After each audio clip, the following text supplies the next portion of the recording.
పారిశ్రామికవేత్త అమరరాజు బ్యాటరీస్ అధినేత గల్లా జయదేవ్ రాజకీయాల్లోకి రీఎంట్రీ ఇవ్వబోతున్నారు.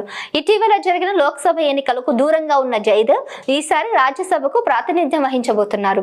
పెద్దల సభకు 2 ఖాళీలు వస్తున్న నేపథ్యంలో ఒక స్థానాన్ని గల్లాకు కేటాయించేందుకు చంద్రబాబు తీర్మానించుకున్నారు. ఈ మేరకు గల్లాకు సంకేతాలు కూడా వెళ్లాయి. జయదేవ్ అన్ని విధాలుగా టీడీపీకి ఉపయోగపడతారని చంద్రబాబు భావిస్తున్నట్లు సమాచారం. గల్లా జయదేవ్ పారిశ్రామిక కుటుంబమే కాదు, రాజకీయ కుటుంబం కూడా. ఆయన మాతృమూర్తి గల్లా అరుణ్ కుమారి 4 పర్యాయాలు చంద్రగిరి అసెంబ్లీ నియోజకవర్గానికి ప్రాతినిధ్యం వహించారు. తర్వాత రాజకీయాలకు వచ్చిన గల్లా జయదేవ్ 2 సార్లు గుంటూరు లోక్సభ నియోజకవర్గానికి ప్రాతినిధ్యం వహించారు.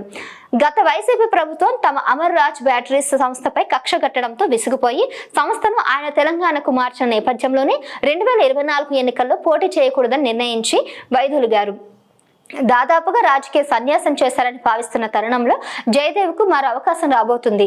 మొదటి నుంచి చంద్రబాబుకు అత్యంత సన్నిహితంగా ఉన్న గల్లా జయదేవ్ ను రాజ్యసభకు పంపాలని పార్టీ అధినేత నిర్ణయించుకున్నారు.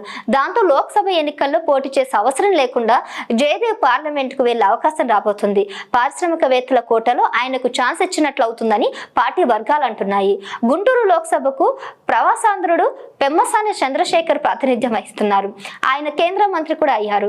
ఇప్పుడు జయదేవ్ ను రాజ్యసభకు పంపుతున్నారు.